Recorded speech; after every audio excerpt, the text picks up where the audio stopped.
NBA off-season surgeries, Achilles tears. Let's just give an update. The season's coming back. We're less than a month away. Let's get an update to three players that won't be here this season. The first player we're going to talk about, as you can tell by the video, Tyrese Halliburton.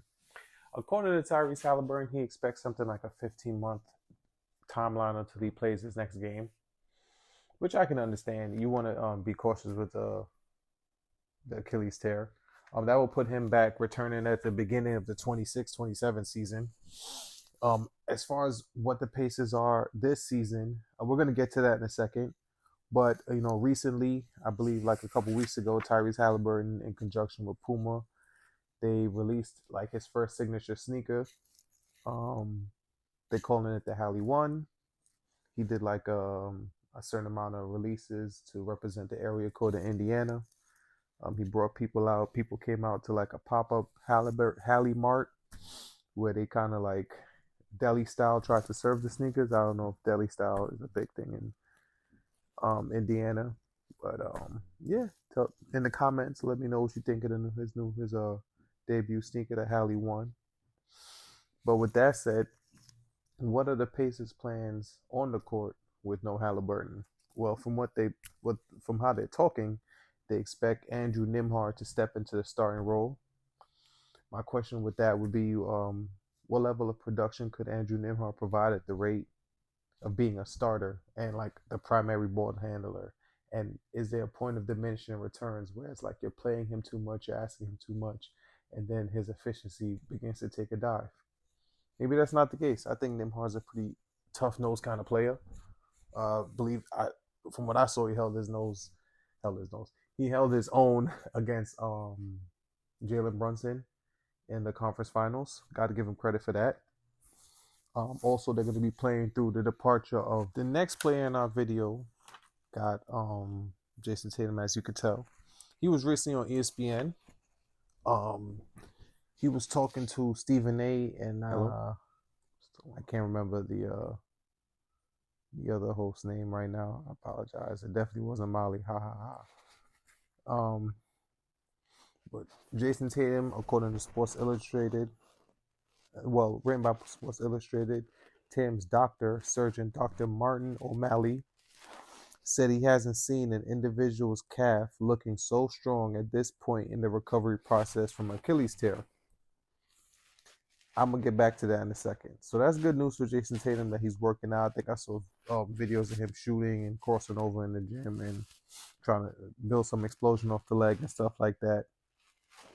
What I would say is I think Jason Tatum rushing back to play on this version of this Celtics team this year might be higher risk and minimal reward. They've already traded out KP. They've traded out Drew. Being that they traded those guys out, they let Al Horford walk as well. They announced that he signed with the Warriors. Finally, officially announced that.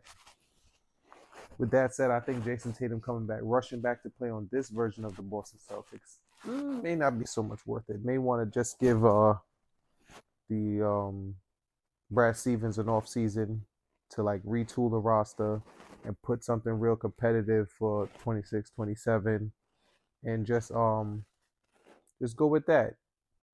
Interestingly enough, when speaking to Stephen A. the other day, Jason Tatum could be quoted as saying that he hasn't said at any point he doesn't plan to play this season. Well, I'm kind of paraphrasing, but he basically told Stephen A., "Oh, I never said that I didn't plan to play this season." And I was like, yeah, Jason Tatum's talking crazy. He needs to like take that off the docket and just focus on getting stronger and making sure that he's ready for not this season, but the season 26-27. Jason Tatum's still in his prime. He's still a good player.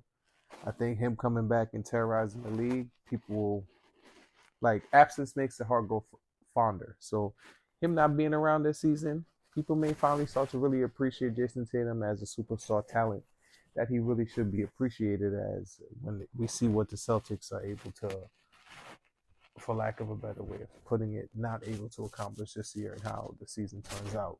Does the Celtic roster, led by Jaylen Brown, him as the primary guy, does it still win 50 games in the East? East in some ways is more competitive this year, so we shall see. We're gonna soon get to the third player in this video. I think everybody at this point knows who it is. Now Dame is Dame the Lillard, oldest player of these three players in this video.